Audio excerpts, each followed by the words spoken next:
¿Qué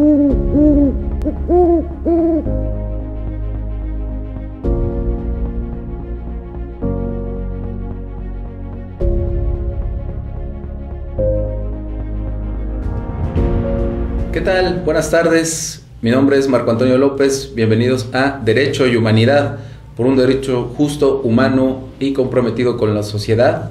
El día de hoy estaremos hablando de un tema trascendental e importante en el ámbito del derecho y en el espacio público, en el espacio de la relación cívica y social. Es uno de los temas fundamentales y muy importantes de entender en nuestro México actual, y lo estaremos haciendo con uno de nuestros grandes especialistas en el tema, el maestro Enrique Franco Alcaraz. El maestro Enrique Franco Alcaraz, de quien me siento muy honrado de que nos acompañe en Derecho y Humanidad, es experto en el tema de transparencia, acceso a la información y protección de datos personales.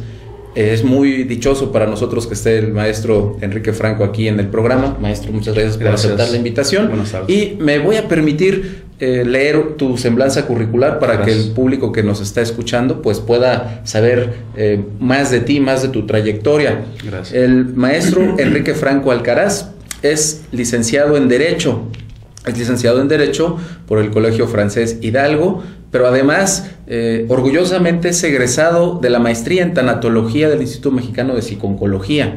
Entonces, pues además de contar con todo su conocimiento jurídico, pues tiene este aspecto de la sensibilidad, del entendimiento de la muerte y todo lo que la tanatología pues puede generar y despertar en las personas que lo estudian. Particularmente yo creo que hay muchos elementos de la tanatología que el maestro Franco ha relacionado con el derecho. Estoy seguro que habrá otro programa para que nos pueda platicar de ello. Su trayectoria profesional ha sido muy vasta en el tema de transparencia y acceso a la información. Solo por citar algunos, mencionaré que él estuvo en el órgano administrativo desconcentrado de prevención y readaptación social de la Secretaría de Seguridad Pública, estuvo en la Dirección General de Recursos Humanos de la propia Secretaría de Seguridad Pública, estuvo en la Policía Federal, en la Coordinación de Servicios Generales y en la Dirección General de Recursos Humanos de la Secretaría de Seguridad Pública. En todas estas áreas, áreas de trabajo, estuvo prácticamente a cargo de los temas de transparencia. Y pues, maestro Enrique Franco Alcaraz, muchas gracias por venir a Derecho y Humanidad y bienvenido. El maestro nos va a estar hablando sobre el tema de transparencia, que me parece que es uno de los temas más importantes que hay que estar abordando el día de hoy, y sobre todo los estudiantes de Derecho pues deben de tenerlo al día, ¿no, maestro? Así es. Buenas tardes a todo tu público, que es muy grande. He recibido muy buenos comentarios de tu audiencia. Muchas felicidades por tu programa.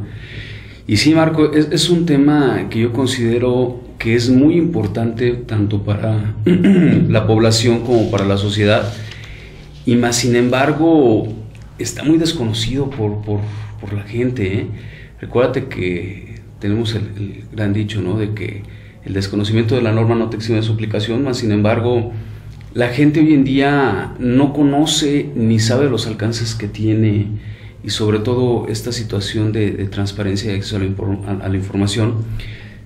Siento yo que hay que dividir el tema, por un lado la transparencia, por otro lado el acceso a la información. En esta ocasión no me voy a enfocar tanto a lo que es datos personales, ya que es un ámbito donde involucra más hasta empresas particulares.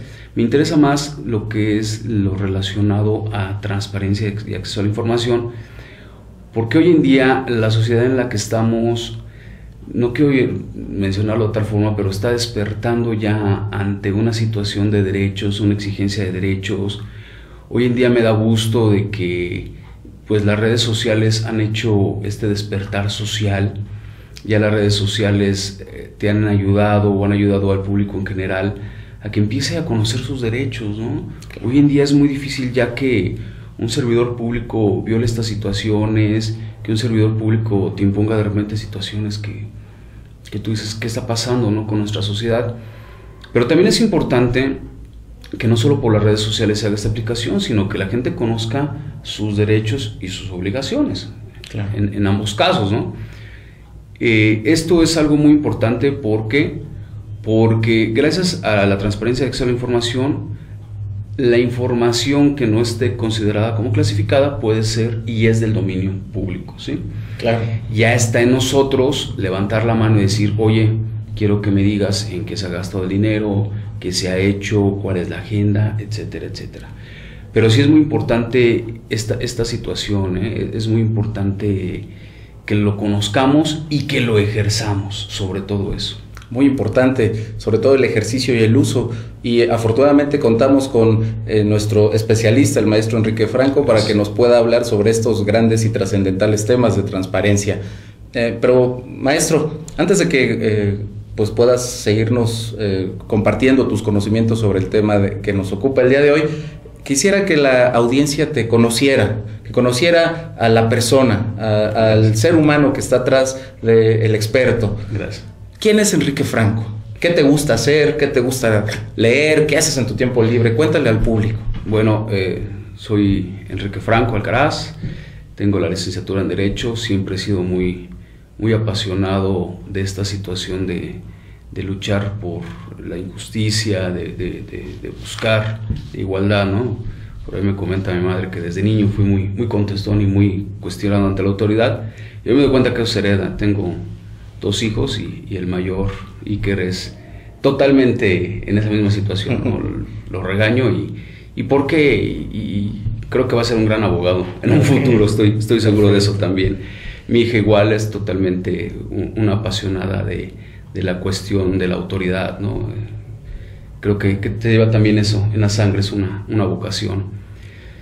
Decidí estudiar la maestría en tanatología. Mucha gente me ha preguntado qué tiene que ver el derecho con la tanatología. Yo creo que tiene que ver mucho, pero un factor muy importante en mi vida, aparte de la influencia de mi madre, que también es tanatóloga, yo creo que fue el hecho de haber trabajado en Policía Federal y ver toda la situación de atención a víctimas, ¿no?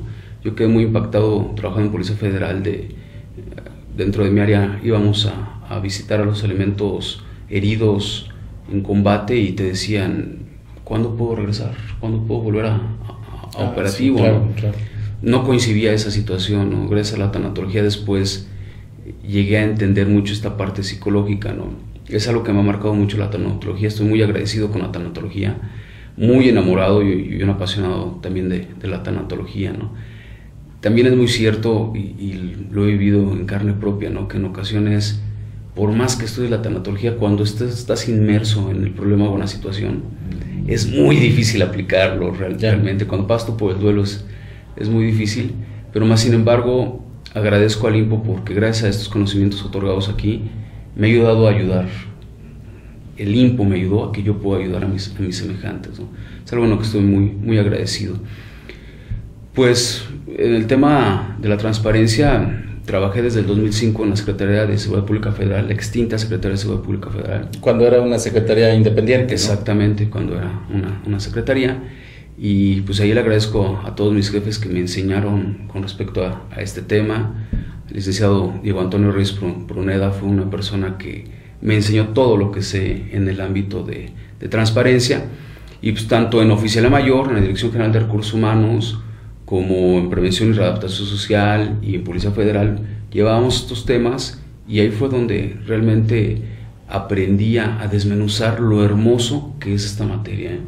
Realmente tiene tantas vertientes y unos procedimientos tan hermosos que es una materia que sí me llama la atención que no se conozca tanto en la sociedad. Lamentablemente hoy en día se ha catalogado más como un área como para reporteros, muy poco para abogados, pero no solamente es esto. En ocasiones nos quejamos del gobierno, pero tenemos desconocimiento de lo que hace el gobierno, de lo que se gasta, y tenemos una ley hermosa, una ley reformada en el 2015, donde es totalmente vasta y te da los límites, marcos y procedimientos para tener acceso a toda la información que desees del gobierno, ¿no? Claro, y además, como tú lo dijiste al inicio del programa, pues la información pública es un derecho, ahora es un derecho fundamental, desde que inician esta esta lógica de la transparencia y del acceso a la información. ¿Y por qué no nos compartes ahora que nos has dicho ya lo que es la transparencia y qué es el acceso a la información, una breve reseña histórica de cómo es que hemos llegado a tener el día de hoy una ley general de transparencia y acceso a la información y este cambio de institucionalidad que tú nos empezaste a mencionar al inicio? Sí, gracias. Mira, realmente es importante que dividamos una cosa. Por un lado es la transparencia y por otro lado el acceso a la información pública. Realmente, sin ejercer el acceso a la información pública, debe de existir un gobierno transparente. Desde la época del Senado, tanto romano como toda esta influencia política en el ámbito griego, se manejaba una transparencia. La finalidad de que el pueblo sea el representante por medio de la Cámara de Senadores y tanto de diputados es esto, ¿no? La transparencia. En ocasiones he escuchado muchos comentarios en la calle donde te dicen, es que tiene que haber un plebiscito. Bueno, pues para eso solicitamos o para eso votamos representantes, ¿no? Ellos tienen la obligación también de ejercer leyes que nos den la facultad de esta transparencia. Ya lo que es el acceso a la información pública ya es el ejercer tu derecho, ¿sí? Ellos tienen la obligación de manejar una transparencia. Lo que es el acceso a la información pública ya es el ejercicio de tu derecho como tal, ¿sí? Ya tú, mediante una solicitud, solicitas que se te haga válido este derecho, ¿no? Ahí sí me gustaría dividir que dividamos esas dos partes, ¿no? Por un lado la transparencia, que es el lado obligatorio, la obligatoriedad de los servidores públicos, y por otro lado el acceso a la información, que es el ejercicio de tu propio derecho, ¿no? Perfecto. Yéndonos ya a un ámbito un poco más histórico, todo esto apareció desde el artículo 6º constitucional, por ahí de los 70s, ¿no? Donde se hacía realmente una mención, una relación muy breve, muy pequeña, pero te decía, te lo voy a mencionar. Claro, para el público que nos está escuchando, maestro Franco. Te lo voy a relacionar textual, donde decía que toda la persona debería de tener acceso a la documentación y a la información del gobierno, ¿no? Entonces de repente dices, bueno, son 10, 15 palabras, pero no te decía cómo, no te decía cuándo, no te decía métodos. Sí, no había procedimientos ni nada. Y realmente esta parte fue muy ambigua, ¿no? Por decirlo así. En el ámbito dogmativo, sabíamos que había 3 condiciones básicas de las leyes, ¿no? Y esta situación con respecto a hacer la información te decía que toda decisión gubernamental debería estar documentada. La segunda, que todo documento sea ordenado y archivado. Y la tercera era que el acceso a ese documento por cualquier persona sea sencillo y expedito. Esto era en el ámbito dogmático, pero no existía ningún documento que te lo fundamentara. No existía nada, no existía una ley, no existía nada. Por ahí existe quiero llamarlo como anécdota, donde el licenciado o el maestro, el doctor Burgoa, hace una solicitud pidiendo a la Secretaría de Hacienda y Crédito Público que le informaban cuánto era la deuda pública que se tenía, ¿no? Tristemente, pues no prosperó esta solicitud porque no existía ningún fundamento legal, ¿no? Motivado estaba, recuerden que toda petición tiene que ser fundada y motivada. Motivado estaba, pero no había un fundamento de obligatoriedad con respecto a la Secretaría de Hacienda y Crédito Público, donde la Secretaría estuviese obligada a señalar esto, ¿no? Retomando un poco esta situación histórica, el derecho al acceso a la información pública, lo comentábamos, inició en el artículo 6º constitucional en 1977, es donde se maneja esta información. El doctor Ignacio Burgoa en el 83 es cuando hace esta solicitud, ¿no? Nos damos cuenta que del 77 para atrás no existía nada. Del 77 al 83, pues realmente existe una gran laguna, porque en el 83 esta solicitud del doctor Burgoa no hizo gran relevancia, ¿no? Aunque fue un hecho histórico. Totalmente histórico. Yo quiero considerarlo como que esta solicitud del doctor Burgoa fue la piedra angular, porque este gran conocedor del derecho mexicano no tuvo los elementos, ¿no?, para trascender más allá. Y fue hasta el 2001 donde se maneja una iniciativa, y estamos hablando de el periodo de Vicente Fox Quesada, donde se junta tanto PRI, PRD, PT y Convergencia, y deciden iniciar un plebiscito, inician una consulta ciudadana a efecto de que el ciudadano te diga si le interesa o no el tener un acceso a la información. Realmente creo que esto fue innecesario, ¿no? Digo, ya los elegiste tú en ese cargo, son tus representantes, pues tienen que hacerlo, ¿no? Y la finalidad era buscar este acceso a la información de dominio público, que era un derecho, ¿no? En el ámbito de derechos humanos está considerado como una garantía y como un derecho fundamental de esta situación. No era ni siquiera necesario hacer este plebiscito, esta solicitud, ¿no? Este se le consideró como el grupo Oaxaca, ¿no? Este grupo que inició esta solicitud. Y fue el caso que hasta el 24 y el 30 de abril del 2002, la Cámara de Diputados y la Cámara de Senadores dio el visto bueno y autorizó lo que conocíamos como la Ley Federal de Acceso a la Información Pública y Protección de Datos Personales. Hasta el 11 de junio de 2002 se crea el Instituto Federal de Acceso a la Información, que fue la primera institución que fue la garante de este ejercicio. Claro. Pero estamos dándonos cuenta de que realmente el derecho a la información y a la transparencia pues es muy nuevo. ¿Qué te gusta que tenga a lo mucho 10 años, 11 años en este ejercicio? Relativamente estamos en pañales, en esta situación. ¿Qué pasó del 2002 para atrás?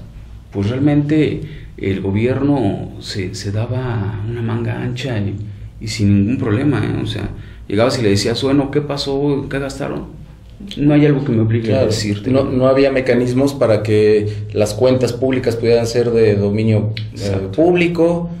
No había manera de saber la aplicación de los recursos y de las partidas presupuestales, ¿no, maestro? Así es. Y además me parece muy importante que este cambio de la creación de la Ley Federal de Transparencia y Acceso a la Información de 2001 que nos comentaste, se da con un cambio de régimen, ¿no? Así es. ¿Tuvo que ver algo, hay alguna relación en este cambio de régimen para la apertura a la transparencia de la información? Mira, yo creo que sí se consideraría esta parte, más sin embargo dentro del análisis que estuve o que he realizado, te das cuenta de que sí realmente se da este acceso a la información con el Partido de Acción Nacional, que era el que estaba en el poder, con la representación de Vicente Fox, más sin embargo quien tomó la iniciativa en la Cámara, pues realmente fue PRI, PRD, Convergencia, ¿no? Que era la oposición.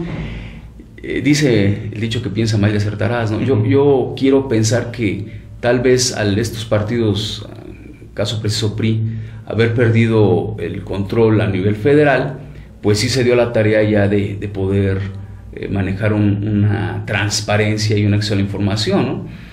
Obvio, quiero entender también que el PAN, siendo nuevo en esta silla presidencial, pues para no verse mal, para no verse acaparador, también dio el apoyo a esto. Al final del día el único beneficiado fue el pueblo. Hay que quedarnos con esa idea, hay que tal vez quitar colores y al final del día quedarnos con la idea de que el único beneficiado fue el pueblo.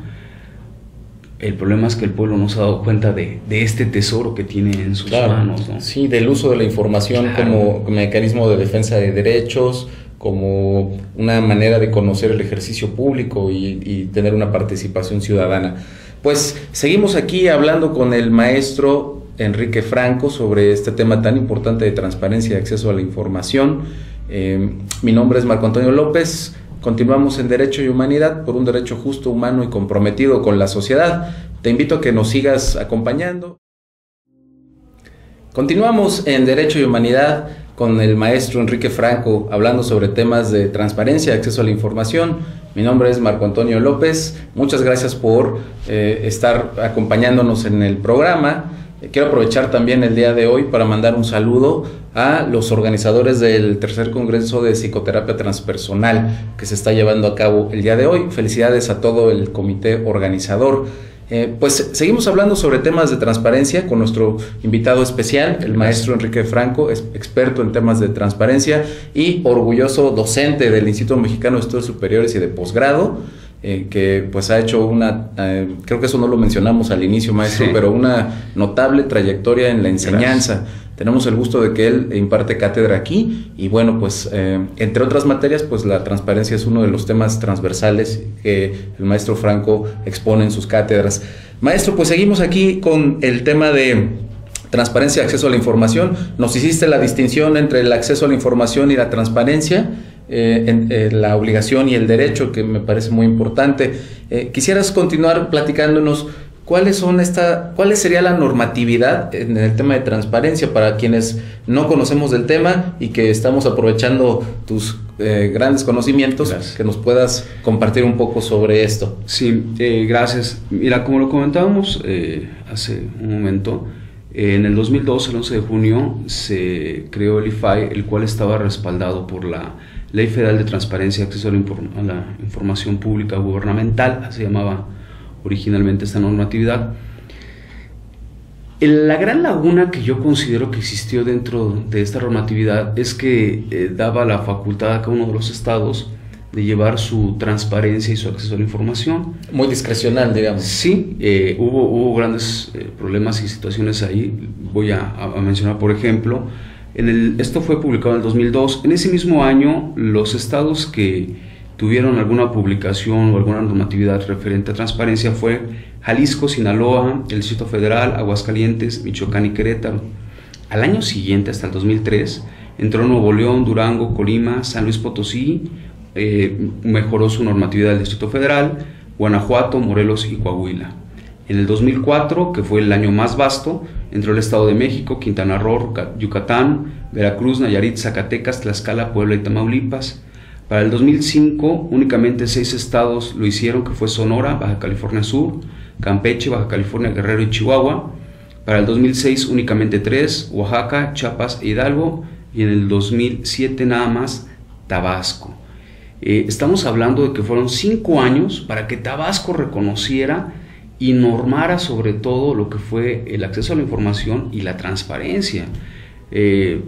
Estamos hablando que los tabasqueños estaban en total abandono y descuido en ese ámbito. Aún a pesar de que era una obligación de las entidades federativas, ¿no, maestro? Claro.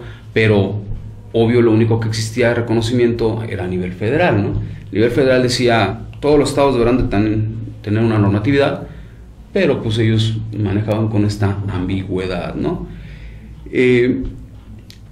El primer parteaguas que existió fue en 1977, como lo habíamos mencionado, con una modificación en el texto constitucional. Textualmente te decía, el derecho a la información será garantizado por el Estado. Repetimos, nunca te decía cómo, ni cuándo, ni dónde, ni qué formas, nada.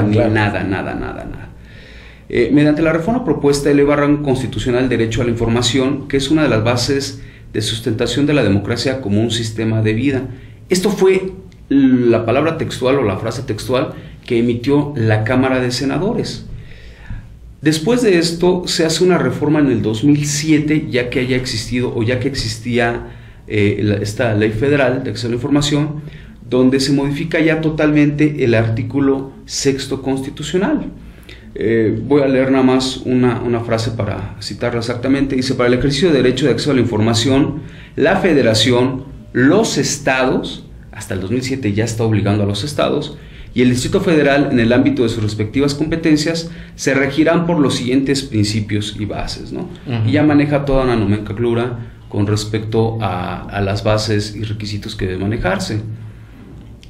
Es importante darnos cuenta cómo de unas palabras del 77 hasta el 2007 existe esta laguna realmente con la transparencia en el ámbito constitucional, que es nuestra Carta Magna, ¿no?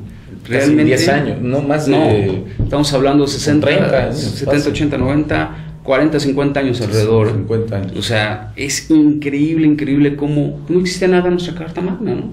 Ya existía una ley federal, pero no existía un reconocimiento en este ámbito, ¿no? ¿Cuáles son las finalidades o qué es lo que busca regular la Ley Federal de Acceso a la Información? Bueno, esto lo busca desde el 2002, desde la publicación el 11 de junio. Lo primero que busca es la transparencia, como lo tocábamos como ámbito aparte, ¿no? Como segundo, el acceso a la información, y como tercero, la protección de datos personales. Voy a tocar muy rápido ese tema de datos personales porque no es el tema del día de hoy, pero sí me interesa que el público en general lo conozca.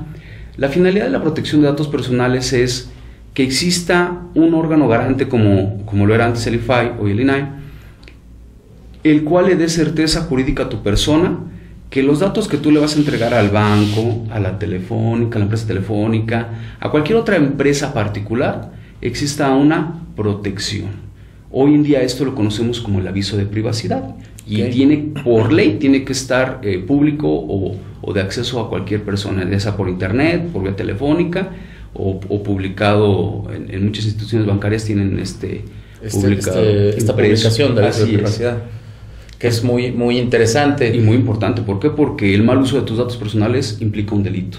Y además ahora que se ha puesto muy en boga este tema del uso de datos personales con las redes sociales o con los mecanismos de la internet, pues hacer diversas situaciones irregulares, ¿no, maestro? Todo eso se prestó mucho a las extorsiones, tanto telefónicas que existía, porque resulta ser de que pues mucha gente vendía las bases de datos. Y era un negociazo, ¿no?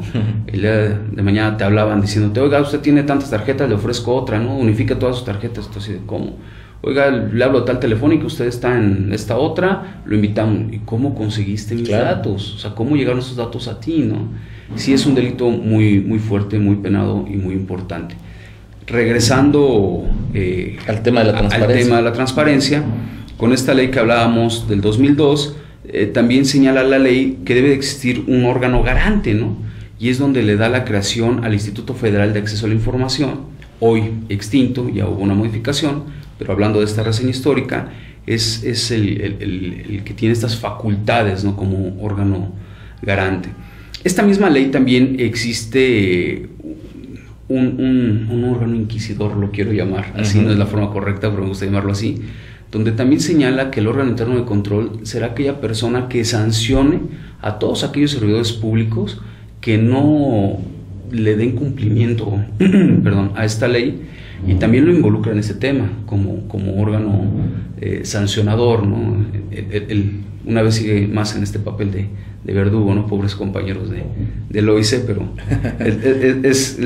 alguien tiene que hacer el trabajo feo, ¿no? Claro, lo que hoy conoceríamos como la Secretaría de la Función Pública y todas estas... La Secretaría de la Función Pública tiene estos bracitos que se llaman... La Secretaría de la Función Pública es la mamá, vamos a ponerlo así en esas palabras, tiene sus hijitos, y cada dependencia, por poner un ejemplo, la Secretaría de Gobernación tiene un hijito de la función pública que se llama órgano interno de control. Exacto. Y se encarga de regular todas las áreas que trabajan en estas dependencias, ¿no? Tiene un área de auditoría, tiene un área de responsabilidades, un área de quejas, que son aquellos que sancionan, ¿no? Vaya. Y hablando de este tema de la normatividad, ¿cuál sería en la normatividad esta cuestión sobre los cambios en la legislación? Ya ves que es de dominio público que hablamos de el IFAI, ahora el INAI, estos cambios, ¿cómo impactaron en la legislación? Claro, mira, el 4 de mayo del 2015, con esta entrada, hablando una vez más de lo que comentamos hace rato de colores, con la entrada de nuevo al PRI, al gobierno, en el 2015 manejan una nueva ley donde es más vasta, es más extensa. Lo del César al César creo que sí es un poco mejor, o una gran parte mejor esta nueva ley. La ley anterior era muy pequeña, esta ya considera muchos términos que la otra no consideraba, muchos procesos, regula sobre todo y viene a borrar esas lagunas que tanto afectaban. Y una de las condiciones que maneja esta nueva ley desaparece el Instituto Federal de Acceso a la Información y se crea el Instituto Nacional de Acceso a la Información. Un cambio muy importante, ¿no, maestro? Sí, sobre todo mucha gente pensó que nada más iba a cambiar el nombre. No, cambian muchas cosas de fondo. Nos llevaríamos, yo creo que todo un programa en platicar de esto. Siguen considerándose ciertas figuras que son muy importantes como los comisionados para este ámbito de la transparencia. Sí es muy importante esta nueva ley. Realmente la función, las facultades del instituto siguen siendo las mismas, garantizando la información y la transparencia, pero le dan más armas para poder trabajar, ¿no? Antes lo tenían muy amarrado, muy limitado. Hoy en día no, hoy en día siento que esta ley sobre todo viene a cubrir muchas lagunas que existían con la anterior ley, más específica, más precisa.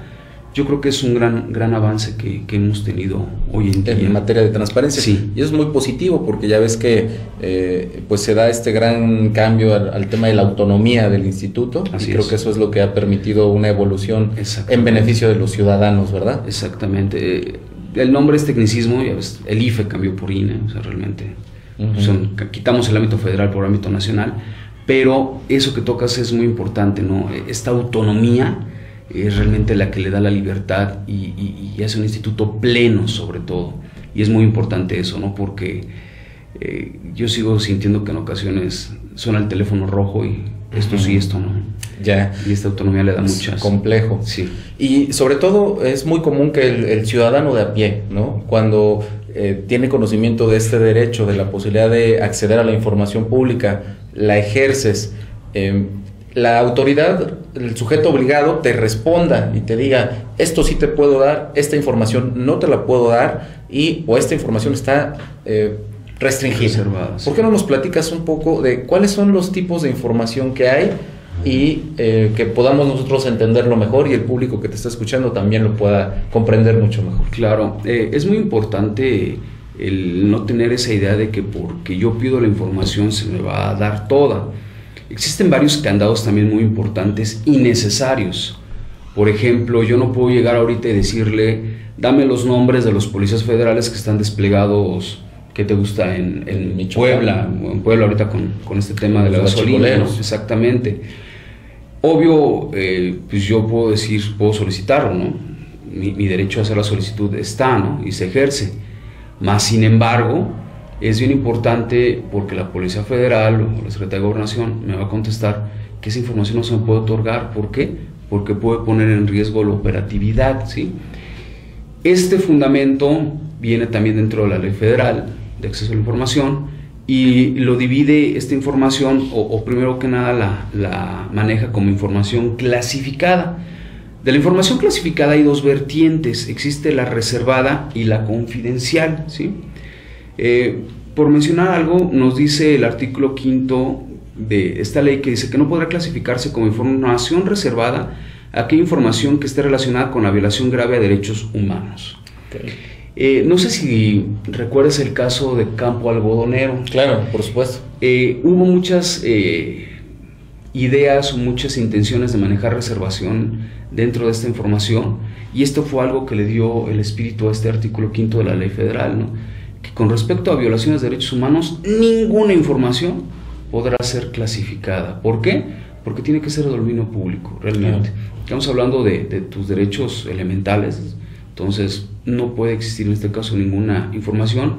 Este caso de Campo Algodonero fue muy importante a nivel internacional, la Corte Interamericana tuvo mucho que ver ahí en Costa Rica, más sin embargo fue un parteaguas también para el acceso a la información, ¿no? Sí, por supuesto. Porque de ahí fue donde se le puso de Campo Algodonero, fue donde se encontraron las primeras mujeres asesinadas, feminicidios en Ciudad Juárez, y se le condena al Estado mexicano a pedir disculpas públicas e indemnizar a varios familiares. Fueron 5 casos por la mala investigación que se utilizó en esto, ¿no?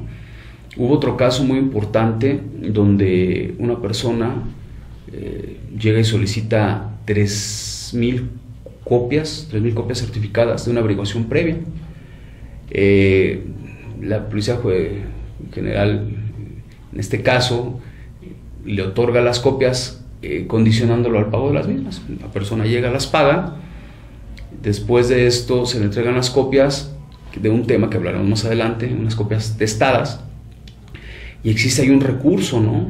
También lo hablaremos dentro de los procedimientos, donde existían varias violaciones a los derechos humanos y eran testados, ¿no? Esta persona quería este documento para ver qué violaciones se habían hecho durante el procedimiento y es el caso de que el instituto obliga o condena a la policía ministerial en este ámbito a entregar las copias sin testar. Y de ahí es donde emana toda esta modificación del artículo 5º constitucional, que es muy importante.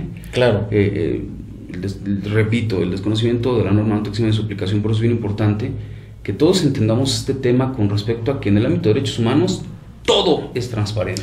Y eso es muy importante porque, como bien lo dijiste, el caso Campo Algodonero pues prácticamente fue el que modificó todo el marco jurídico vigente, y el tema de la transparencia pues no fue la excepción. Así es.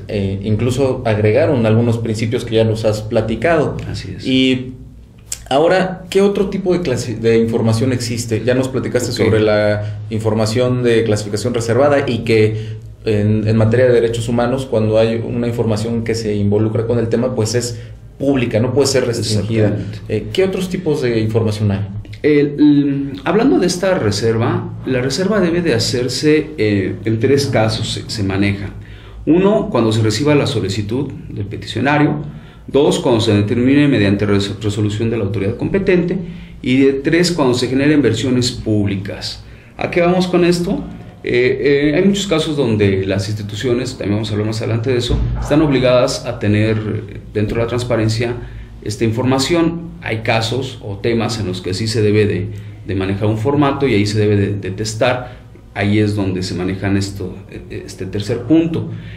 No puedo yo decir voy a hacer un oficio o voy a hacer yo un programa y ese programa va a tener una reserva, no. Únicamente serán esos 3 temas: cuando haya o exista una solicitud de acceso de un peticionario a esto, cuando se determine mediante una resolución, hay un dictamen por parte de un comité, y cuando se cree una versión pública. Son los únicos 3 casos en los que podrá hacerse una reserva de información. ¿Cuándo se extingue o cuándo deja de existir esto? Cuando se extingan las causas que dieron origen a la clasificación. Un caso que vimos de esto fue el expediente del secretario de Seguridad Pública que falleció, Ramón Martín Huerta.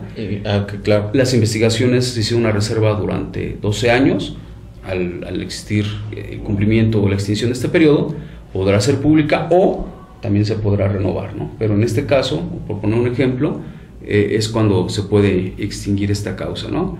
Expire el plazo de clasificación, es igual que lo que acabamos de mencionar. Existe una resolución por parte de la autoridad, como sería el comité del INAI, donde te diga va para atrás tu reserva porque no cumple con los elementos exactamente, los elementos necesarios. Y cuando también exista una resolución por parte del comité que existe en las dependencias, donde diga esto no se determina la reserva por estas causas, ¿no? Ya hablando de información de esta división de la información clasificada, se divide tanto en reservada como confidencial. Por hablar muy genéricamente, la información reservada es información gubernamental, en caso específico, principio de máxima publicidad, se puede manejar por alguna excepción, por razones de interés público y maneja una temporalidad. Esto es un periodo al que también el comité debe de señalar, ¿no? Existen varios periodos. A diferencia de la información confidencial, que es información cuya titularidad concierne a particulares. ¿A qué vamos? Que sería, por poner un ejemplo de información confidencial, toda la información que los particulares le entreguen al gobierno. Poner un ejemplo, el Instituto, el INAI, el Instituto Nacional, lo que dejó de ser con las IFES, viene ahí tu dirección, tus datos personales. Esta información, si yo le digo a este instituto, oye, necesito que me des la dirección del maestro Marco, me va a decir, pues es información confidencial. ¿Por qué? Porque es información personal de él, ¿no? No tengo yo la autorización de él para hacer esta información pública. Habla de personas físicas y morales también, protege los datos de personas físicas y morales. Es a perpetuidad, a diferencia de la reserva. Esta es a perpetuidad. La reserva, recordemos que tiene periodos. Las excepciones están previstas también en esta ley. Existen cosas o situaciones donde se manejan excepciones y se puede tener el acceso siempre y cuando exista un consentimiento del particular. O sea, la institución puede tener la reserva, más sin embargo, si el particular lo autoriza a hacer pública su información, se quita esa confidencialidad.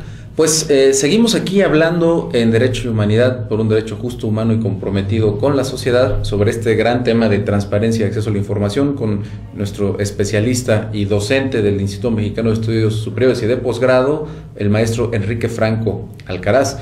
Mi nombre es Marco Antonio López. Continuamos con el programa, continuamos con la reflexión en el tema de transparencia. Síguenos acompañando, regresamos. Continuamos en Derecho y Humanidad por un derecho justo, humano y comprometido con la sociedad, hablando sobre los grandes temas que hemos tocado en la mesa el día de hoy con el maestro Enrique Franco Alcaraz, que básicamente nos ha explicado todo lo relativo a la transparencia y al acceso a la información. Y pues en este momento te recuerdo los números de cabina, los medios de contacto, las redes sociales. Estamos en vivo, 6393-1100, Radio Impo. Cualquier duda, cualquier comentario que tengas, pues es posible expresarlo en el programa y poderle darle una voz, un comentario. Y también en nuestra sección en vivo y nuestra sección de preguntas que le pueden hacer a nuestro especialista, pues está también abierto el espacio. Mi nombre es Marco Antonio López. Continuamos con transparencia y acceso a la información.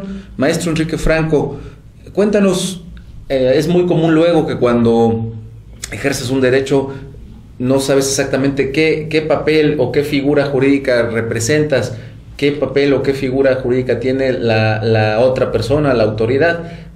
Creo que será muy interesante para el público que nos escucha saber quiénes son los sujetos que participan en el tema de transparencia y acceso a la información. Claro, si quieres vamos a tocar a la máxima autoridad, que en este caso viene siendo tanto el IFAI, hoy en día el INAH. Ellos son el organismo garante, que es el organismo que busca que se dé cumplimiento. Yo que en ocasiones lo veo como el intermediario, ¿no? En ocasiones le toca ser juez y parte también. Es el intermediario ante el peticionario, que en algunos casos es el ciudadano. Es la persona que llega y dice: oye, quiero saber pues del presupuesto, por poner un ejemplo, ¿no? Del presupuesto otorgado a la Secretaría de Gobernación, quiero saber cuánto se gastó en muebles, ¿no? Pues podrá ser un ejemplo, ¿no? Existe una plataforma, antes conocida como Infomex, así se encontraba, donde llegabas tú, te metías desde internet y hacías tu solicitud. Dentro de este procedimiento tienes que manejar un registro, tus datos, y ahí manejas un usuario y una contraseña. Llevas a cabo, es un procedimiento muy noble, extremadamente noble, cualquier persona puede manejarlo, no necesitan ni tecnicismos jurídicos ni un ámbito informático muy especializado. Lo más complejo es darte de alta. Alguien más te va llevando de la mano paso por paso, propio sistema. Tal vez un poco complejo sea para la gente que no conozca la estructura orgánica el encontrar la autoridad responsable. En este caso, pues, como será una dependencia federal, pues viene ahí Secretaría de Gobernación, y tú le preguntas, o lo puedes hacer también en la Secretaría de Hacienda, este ejemplo, y le preguntarías el presupuesto otorgado en X año a la Secretaría de Gobernación, cuál fue lo gastado, lo erogado en muebles, ¿no? De ahí te vas a cómo quieres recibir la información, y de esto se manda la solicitud, se sube a la plataforma, se notifica a la dependencia de esta solicitud. Tiene un término de 10 días, en el caso de datos personales son 5, y este periodo se puede ser ampliado por la dependencia en caso de ser necesario. Puede existir una ampliación del término para poderte otorgar la información. La información ya es otro procedimiento, ya es otro caso, cómo se te va a entregar o cómo puede venir la respuesta. La respuesta puede venir en el ámbito de la inexistencia. Me tocó a mí llevar un caso y un procedimiento contra una delegación,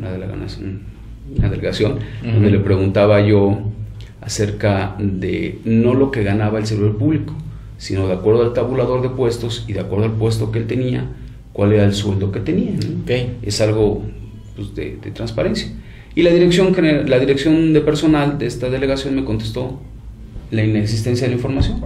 No existe. O sea, ¿cómo es posible que siendo la dirección de personal no sepas cuánto gana un servidor? Sí, ¿no? Claro. Bueno, ahorita seguimos con este ejemplo. Una de las formas que te pueden contestar es la inexistencia, no existe la información, o no existe a ese nivel de detalle. Ahí también es muy importante porque en ocasiones te dicen, yéndonos muy extremistas, te dicen ¿cuántos muebles compraron con patas rojas? ¿Cuántos con patas negras? Oye, pues la factura no maneja esa especificación. Ojo, yo como autoridad no estoy obligado a tener ese nivel de especificación. Entonces ahí se puede contestar una inexistencia de la información, toda vez que no se tiene a ese nivel de detalle. Sí, no, a lo mejor te van a preguntar, quiero que me informes cuántos servidores públicos dentro de la nómina miden, no sé, a nivel 1.80 y cuántos tienen ojos azules y cuántos verdes. Oye, sí soy personal, pero no estoy obligado a saber qué color de ojos tienen las personas. Claro. O dentro de mi información que tengo el personal, pues no viene ese dato, ¿no? O sea, claro. No tengo la obligatoriedad de ese, porque también hay veces que hay peticionarios que manejan cada solicitud que dices. Es compleja, ¿verdad? Sí, realmente. Y no existe una obligatoriedad dentro de las facultades y funciones de la autoridad. Pues no existe esa obligatoriedad, ¿no? También hay que ser comprensibles en ese sentido. Sí. Por otro lado, te puede contestar que existe la reserva, como lo acabamos de ver, por ser información confidencial, información clasificada, por ser información reservada o confidencial. A lo mejor me preguntan los datos de un servidor público, me dicen, y también dame el domicilio, ¿no? Y teléfono celular. Oye, eso es. Sí tengo el domicilio, pero son datos personales, claro. Y te voy a contestar que es información confidencial, ¿no? No tengo la obligación de entregártela a pesar de que la tengo. O en el otro caso existe el otorgamiento de la información. También puedes solicitar copias certificadas. Es algo que el INAI está facultado por medio de él a la expedición o la obligatoriedad de la autoridad de la expedición de copias certificadas, copias simples, o que la información sea entregada en un medio magnético, memoria, CD o en algún otro tipo de medio, mecanismo. Una vez entregada esta información, el peticionario tiene 10 días para señalar si esta información le es plena, si está correcta, si le satisface de acuerdo a sus necesidades. Y en dado caso, como el ejemplo que manejábamos, donde le preguntamos a la dirección de personal cuánto gana un servidor público de acuerdo al tabulador de sueldos, y nos dice que no tiene esa información, se procedió a un recurso, así se llama el siguiente paso, un recurso, como en el ámbito jurídico lo conocemos como una apelación, donde señalamos de que en el caso preciso, de acuerdo a las facultades de esta dirección, una de ellas es manejar la nómina de los servidores públicos y la aplicación de tabuladores de sueldos. Por lo tanto, es incongruente que nos digan que no tienen la información, la inexistencia, cuando es una obligación de ellos. Pudo haber sido hasta sujeto de sanción, ¿no? Exactamente, ¿no? Porque en dado caso de una ratificación, se solicita darle vista al Ministerio Público diciéndole, oye, pues de acuerdo a sus facultades y funciones, no está cumpliendo ni ejerciendo su obligación, ¿no? Ahí es donde ya entra la autoridad sancionadora, ¿no? En este caso, el instituto le obligó o lo reconvino a que entregara la información, toda vez de que, de acuerdo al recurso, pues sí estaba pegado a derecho, porque sí era de su... No le estábamos pidiendo a recursos materiales que nos entregaran una nómina, no, era personal quien llevaba esta facultad, y después de esto tuvo que entregar la información. Hasta ahí. En dado caso que hubiese sido reincidente y no entregase la información, sí se le hubiera dado vista al Ministerio Público. Perdón, en el ámbito jurídico, se hubiera dado vista al órgano interno de control, el cual hubiese buscado iniciar el procedimiento administrativo correspondiente en el área de quejas, ya de ahí se turna a responsabilidades y la ejecución de la sanción. Sí hay sanciones desde suspensiones hasta inhabilitaciones por un gran tiempo. Por una cuestión. Por eso es muy importante que quienes trabajan en la función pública, de los alumnos del Instituto Mexicano de Estudios Superiores y de Posgrado y del Instituto Mexicano de Psico-Oncología, pues conozcan este importante tema, ¿no, maestro? Claro, como dice por ahí una película, un cómic, ¿no? Que toda gran gran poder, o quiero llamarlo toda gran facultad, conlleva una gran responsabilidad, ¿no? Claro. En muchas ocasiones creemos que llegar a la función pública es, ay, bueno, pues me voy a echar la torta, sí, no, y realmente... No, nada que ver. Sí, no, realmente los que hemos estado en el ámbito de servidores públicos, yo sí creo que existe gente buena también dentro del servicio público, gente con vocación, gente que se pone la camisa. Yo tuve un gran ejemplo con mi equipo de trabajo, con mis jefes, que sí me enseñaron esta parte, porque también aprendes esta vocación de servicio, esta vocación de ayudar al prójimo. También hay gente malos servidores públicos, corruptos, pero yo sí creo mucho en que en base a la transparencia y al ámbito de la función pública se limpia esto, ¿no? Esa parte. Sí creo que hay mucha gente muy valiosa dentro de la función pública que cumple con sus funciones, que día a día se levanta a entregar el plus. Yo he visto gente en el ámbito privado, ¿no? Sale a trabajar a las 5 o 6 de la tarde. Yo fui testigo que en el ámbito público habíamos quienes salíamos a las 11, 12 de la noche, o más tarde todavía, o nos quedamos a trabajar hasta la madrugada, por esta vocación, ¿no? Claro.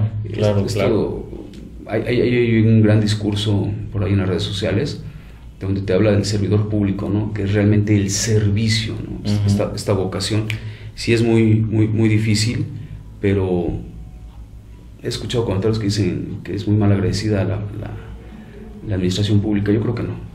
Yo creo que los que hemos estado ahí hemos estado muy agradecidos, estamos enamorados, somos muy románticos los que tenemos esta vocación de servicio, y hay que ejercerla, ¿no? Hay que ejercerla. Yo sí creo mucho en este ámbito de la transparencia, hay que ejercerla. Obvio, también se los recalco mucho, hay información que no puede andar deambulando en la calle, ¿no? Sí, claro. Oye, dame las características de un vehículo del ejército, de la policía. No es información que pueda andar en la calle. ¿Por qué? Porque al final del día ellos manejan una lucha constante contra la delincuencia organizada, ¿no? Y alguna vez escuché a una persona de Policía Federal que decía, cuando está en Michoacán, nosotros estamos aquí, traemos una identificación y un uniforme.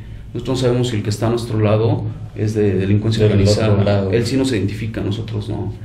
Sí es gente que da día a día la vida. Por la defensa. Excelente, maestro. Oye, pues estamos ya con el tiempo encima, lamentablemente. Ha sido una plática bastante rica, bastante nutritiva, pero antes de que empezáramos ya a llegar al momento de cierre del programa, ¿nos puedes compartir algo sobre lo que es transparencia proactiva? Pero antes creo que tenías un dato muy interesante, que era ¿cuáles son las cifras de los sujetos obligados? Es decir, ¿cuántas autoridades están obligadas a tener que brindar esta información en el tema de transparencia? Así es. Dividiéndolo desde un ámbito muy general, existe la obligatoriedad por parte del Poder Ejecutivo, del Poder Legislativo y del Poder Judicial, así como de órganos constitucionales autónomos. Tenemos una lista de todos los sujetos obligados que está actualizada hasta el 23 de mayo del 2016. Son increíbles los números, ¿eh? Por ponerte un caso, digamos, Poder Legislativo tiene a la Auditoría Superior de la Federación, la Cámara de Diputados y la Cámara de Senadores. Son 3 autoridades. Pero vamos, hablando por ejemplo del Poder Ejecutivo Federal, por ponerte un ejemplo, estamos hablando de divisiones y nos da un total de 886 sujetos obligados, pasando por sindicatos, pasando por empresas. Realmente es una cantidad increíble. La Suprema Corte de Justicia de la Nación tiene un total de 357 personas obligadas o autoridades obligadas a esto de transparencia, ¿eh? Te puedo decir, por ejemplo, el Tribunal Electoral del Poder Judicial de la Federación, Universidad Nacional Autónoma de México también está obligada, Universidad Pedagógica Nacional. Es increíble la cantidad de dependencias. Todo esto está en el portal de transparencia, oyéndonos al tema con respecto a las autoridades obligatorias. Todas las personas que reciban un gasto del erario público federal están obligados. Prácticamente ya casi todo el mundo, ¿no? Casi todo el mundo. Existen también particulares que reciben un apoyo económico y también están obligados a transparentar ese gasto. Pues eso ha sido realmente el avance del derecho de transparencia y acceso a la información. Así es. Y en el tema de transparencia proactiva, ¿qué nos podrías compartir muy brevemente? Mira, realmente lo que ha sido hoy en día la transparencia proactiva es la obligatoriedad que tienen las dependencias o estos sujetos obligados a la información pública sin necesidad de que haya una petición. Por ponerte un ejemplo, todas las dependencias, vamos a hablar de secretarías, todas las dependencias tienen que tener en un ámbito público, en su página de internet, su estructura orgánica, facultades, directores servidores, remuneraciones mensuales, estamos hablando de tabuladores de sueldos, domicilio de las unidades de enlaces, metas y objetivos, servicios y trámites, presupuesto asignado, resultados de las auditorías, información sobre programas de subsidios, información sobre concesiones, permisos, autorizaciones y contrataciones, su marco normativo, informes generales por la ley, mecanismos de participación ciudadana y cualquier otra información de utilidad o relevante para la sociedad. Todo esto tiene que ser público sin necesidad de que exista una solicitud de un peticionario. Prácticamente es toda la información que generan las dependencias, ¿no? Exactamente. Esto es el alma de la transparencia. Y muy importante. Pues estamos llegando ya a nuestro momento final en Derecho y Humanidad, en este tema que ha sido muy rico, muy importante y muy bien explicado por nuestro maestro Enrique Franco Alcaraz. Y maestro, normalmente la última pregunta que les hacemos a los invitados del programa es: ¿cuál sería el consejo de vida que tú le haces al público que te escucha? Bueno, enfocando esta opinión con respecto a la transparencia y el acceso a la información pública, yo quisiera compartirles esta situación donde hoy día a día es muy fácil quejarnos del gobierno, es muy fácil decir toda la culpa la tiene el presidente, toda la culpa la tienen los malos gobernantes, la policía está mal, ¿no? Pero sí es muy difícil estar desde el otro lado, ¿no? La opinión va más que nada encaminado a respecto de que el pueblo tiene un gran poder en sus manos conforme a la transparencia y a la información pública. Ejércenla. Ha habido demasiada mal uso de las redes sociales, demasiados vicios. Yo los invito a que por medio de la Plataforma Nacional de Transparencia tengan acceso a esta información, se empapen, amplíen su conocimiento con respecto a las funciones, con respecto a los gastos, con respecto a toda esta situación gubernamental. No debemos de estar ajenos al gobierno, ¿no? Vienen elecciones, las personas que están sentadas en los curules, tanto diputados, senadores, son nuestros representantes elegidos por nosotros, ¿no? No podemos quejarnos de nuestro gobierno cuando el que lo elige somos nosotros mismos, ¿no? Ejerzan su voto, ejerzan su derecho a la información y verán que va a cambiar el país. Siempre lo he dicho, el pueblo tiene el gobierno que merece, ¿no? Entonces, si nos quejamos del gobierno, pues, debemos de quejarnos de nuestra sociedad, ¿no? Es bien importante. Hace poco publiqué en las redes sociales un video donde se voltea un camión de una empresa lechera y la gente robándose la leche y los refrigeradores, ¿no? Y lo posteé ahí poniendo: ¿y nos quejamos del gobierno? Sí, wow. Si queremos cambiar a las representantes, cambiemos nosotros como base. Desde luego. Y me parece que la transparencia pues abona muy bien a ese propósito. Piedra angular. Enrique Franco Alcaraz.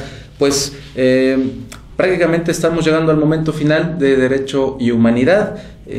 Si hay alguna pregunta, algún comentario que quisieras hacerle llegar a nuestro especialista, el maestro Enrique Franco Alcaraz, él generosamente ha estado pues compartiendo con toda la comunidad y sigue con esa buena disposición, la de poder aclarar cualquier duda, cualquier comentario posteriormente fuera del programa o dentro del programa, y que nosotros le podamos hacer llegar esta información.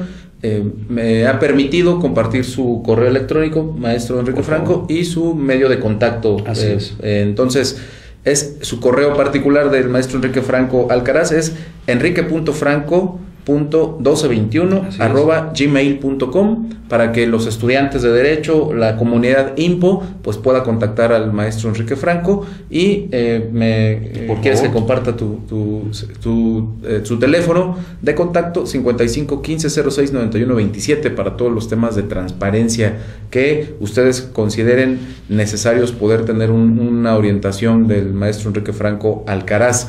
Y pues maestro Enrique Franco Alcaraz, muchas gracias por haber compartido todos tus conocimientos en materia de transparencia. Creo que ha sido un programa bastante útil para la comunidad de IMPO. Ya nos has aclarado qué es la transparencia, qué es el acceso a la información, los tipos de información y cómo poder ejercer este valioso derecho. No, gracias a ti, Marco, por la invitación. Aprovecho tu espacio para informarles también a varios que voy a tomar un receso con respecto a la docencia por problemas de salud, problemas cardíacos. Me veo una necesidad, si es algo que me duele mucho, voy a tomar un cuatrimestre, me tengo que hacer una operación y no me gusta dejar botado el trabajo. Entonces, hablando con la directora, le pedimos la autorización de esto para estar bien de salud y regresar con las pilas bien puestas, a seguir dando clases con todos estos muchachos que nos inyectan tanta energía, tanta vitalidad. Si no me ven, no se preocupen, regresaré más recargado. Voy a aprovechar para leer más en este periodo de recuperación. Igual aprovecho para mandar un saludo a mis hijos, a Iker, a Ida, a mi madre. Aida, te mando un beso. Y vamos a regresar con las pilas más cargadas y con este gran entusiasmo que tanto queremos, que es la docencia. Así es, maestro Enrique Franco Alcaraz. Pues te deseamos una pronta recuperación. Gracias. Y te vamos a estar aquí esperando con los brazos abiertos realmente. También saludos a toda tu familia que estén viendo el programa y estoy seguro que están muy orgullosos de ti. Gracias. Y pues básicamente estamos ya llegando al momento final de Derecho y Humanidad. El siguiente programa estaremos hablando sobre temas de juicios orales y el ámbito penal, cuáles son los recursos jurídicos para poder interponer mecanismos de defensa en juicios orales en materia penal, y tendremos un invitado también muy importante. Espero que nos hagan favor de acompañarnos la siguiente semana. Mi nombre es Marco Antonio López. Muchas gracias por haber estado con nosotros en Derecho y Humanidad, por un derecho justo, humano y comprometido con la sociedad. Gracias a nuestro invitado. Gracias. Y pues esperamos que nos sigas acompañando en el programa. Nos vemos la siguiente semana. Recuerda, nuestra emisión es el día viernes de 4 a 5 de la tarde. Te esperamos y te mando un cordial saludo mientras tanto. Hasta la próxima. Gracias.